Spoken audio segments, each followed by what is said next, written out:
Episode 108 mereka berhasil membersihkan seluruh sisa seni surgawi yang ditinggalkan oleh Dao Master dan Rulai. Dari hasil pemeriksaan itu, Kinmu mulai mendapatkan gambaran mengenai cara menyembuhkan Kaisar Yanfeng. Setelah berpikir sejenak, ia berkata, sekarang sisa-sisa seni surgawi itu sudah disingkirkan. Jiwa dan rohnya bisa mulai stabil. Meski harta surgawi yang mulia telah hancur, jika aku memiliki cukup ramuan roh, aku bisa menggunakan teknik ilusi bayangan dan teknik biji sesawi surgawi untuk masuk ke dalam harta surgawinya. Dari sana, aku mungkin dapat meracik pil dan obat secara langsung untuk memperbaiki kerusakannya. Kinmu terdiam sejenak. Namun, aku belum pernah menangani luka seperti ini sebelumnya.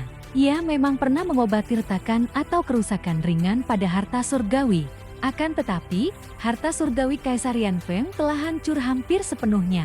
Bahkan seluruh pengetahuan yang diajarkan apoteker kepadanya tidak mencakup metode untuk menyembuhkan kondisi seburuk ini. Meski demikian, masih ada harapan. Beberapa jenis ramuan dapat membantu memulihkan harta surgawi. Sementara kitab suci iblis surgawi juga memuat teknik untuk memperkuatnya. Jika keduanya digunakan bersamaan, mungkin masih ada peluang untuk menyelamatkan sang kaisar. Setelah keluar dari harta surgawi Kaisar Yanfeng, hari sudah mulai terang. Nenek Si terbangun, sedangkan Li Tianxing kembali tertidur. Kinmu membatalkan teknik penciptaan iblis surgawi dan berkata kepada Kaisar Yanfeng, "Yang mulia, aku harus pergi membeli beberapa ramuan. Mungkin aku akan pergi selama 3-5 hari. Selama waktu itu, jangan keluar dari ruangan ini." Kaisar Yanfeng mengangguk pelan. Setiap hari akan ada seseorang yang mengantarkan makanan dan meletakkannya di depan pintu. Ambillah dari dalam, dan ingat, apapun suara yang kau dengar di malam hari, jangan pernah keluar. Bahkan jika seseorang memintamu sekadar melihat keluar, jangan lakukan itu. Kaisar Yanfeng tersenyum lemah. Menteri Qin, sebenarnya tempat macam apa ini? Kenapa terdengar begitu misterius? Ekspresi Kinmu menjadi serius. Yang mulia, ini adalah tempat tinggal nenekku dan Li Tianxing. Ingat baik-baik. Orang yang akan mencarimu di malam hari pasti Li Tianxing. Jika kau melihat keluar, kau akan mati. Bukan hanya itu, seluruh kekaisaran perdamaian abadi juga bisa ikut hancur. Nada suara Kinmu begitu serius sehingga Kaisar Yanfeng tidak lagi menganggapnya bercanda. Baiklah, jawabnya. Aku bukan orang yang mudah tergoda oleh rasa ingin tahu. Kinmu menutup pintu, lalu mengambil kuas dan tinta. Tubuhnya berubah menjadi wujud Saturnus berdaulat berkepala manusia dan berbadan ular.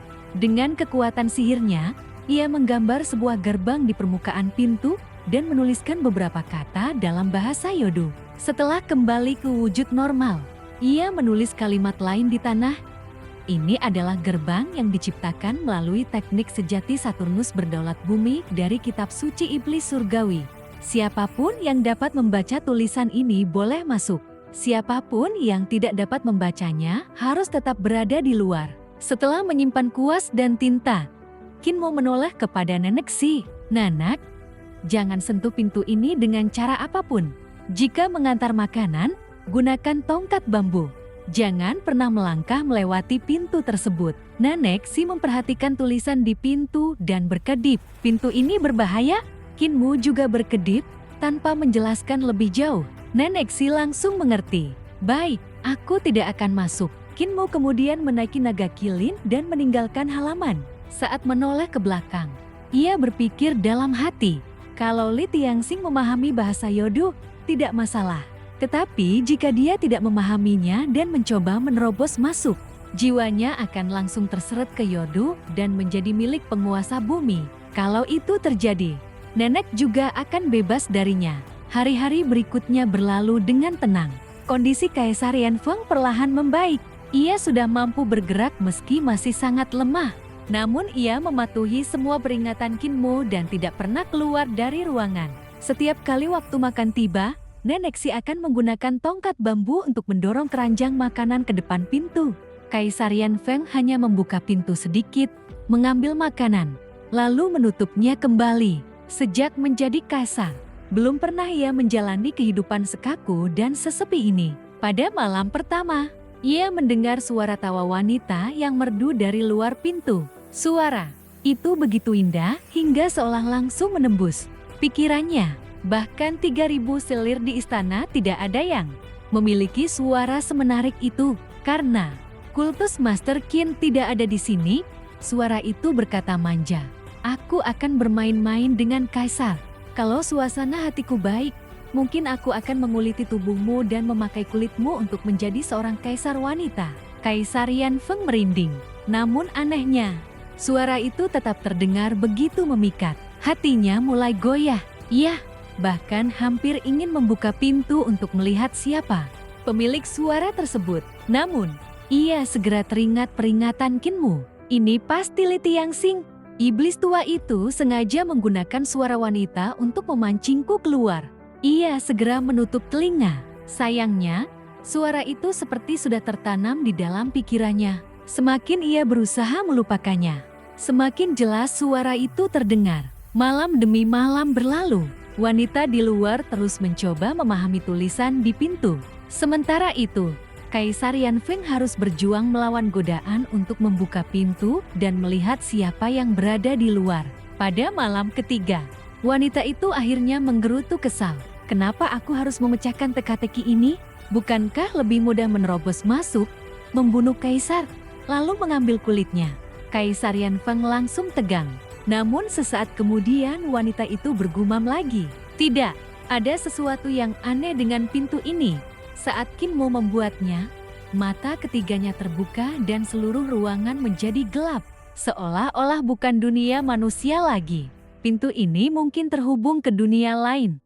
Bocah itu pasti sedang merencanakan sesuatu. Mendengar itu, Kaisar Yan Feng diam-diam kagum. Li Tianxing memang lisik. Lalu muncul pikiran lain yang membuatnya bingung. Bukankah dia seorang lelaki tua? Kenapa suaranya bisa semerdu itu? Rasa penasaran mulai menguasainya. Ia bahkan hampir mengintip lewat celah jendela. Namun tepat saat itu terdengar rongan naga dari luar. Qinmu akhirnya kembali. Kaisar Yan Feng segera mengurungkan niatnya. Begitu memasuki halaman, Qinmu tersenyum dan berkata, "Jati kultus Master Li masih belum bisa melewati pintu? Apakah kau belum memahami tulisan itu?" Li Tianxing mendengus. Qinmu lalu menjelaskan arti tulisan tersebut. Itu berarti gerbang pengaruh surga. Setelah mengajarkannya, ia berkata, "Sekarang kau sudah tahu artinya. Kau bisa melewati pintu." Li Tianxing tertawa sinis. "Aku memang mengerti arti kata-katanya. Tapi siapa yang tahu apa yang akan terjadi setelah aku masuk? Kultus Master Qin. Aku juga pernah menjadi pemimpin kultus suci. Kau tidak bisa menipuku semudah itu." Qinmu hanya tersenyum dan menghapus tulisan di pintu. Kemudian ia masuk ke dalam ruangan dan berkata kepada Kaisar Yan Feng, "Yang mulia, aku sudah mengunjungi banyak kota untuk mencari ramuan. Namun karena berbagai bencana yang melanda, persediaan obat sangat sedikit. Aku hanya berhasil mendapatkan sebagian kecil dari yang kubutuhkan." Kaisar Yan Feng mengangguk. "Lakukan yang terbaik saja." Setelah ragu sejenak, Qinmu berkata, "Ada satu berita lagi. Menurut kabar yang beredar di ibu kota, Yang Mulia sudah dinyatakan meninggal dunia." Kaisar Yan Feng terdiam. "Putra mahkota sedang mempersiapkan pemakamanmu. Seluruh kekaisaran sedang berkabung." Untuk sesaat, wajah Kaisar Yan Feng membeku. Lalu ia tertawa pahit. "Jati aku sudah mati. Sungguh anak yang baik."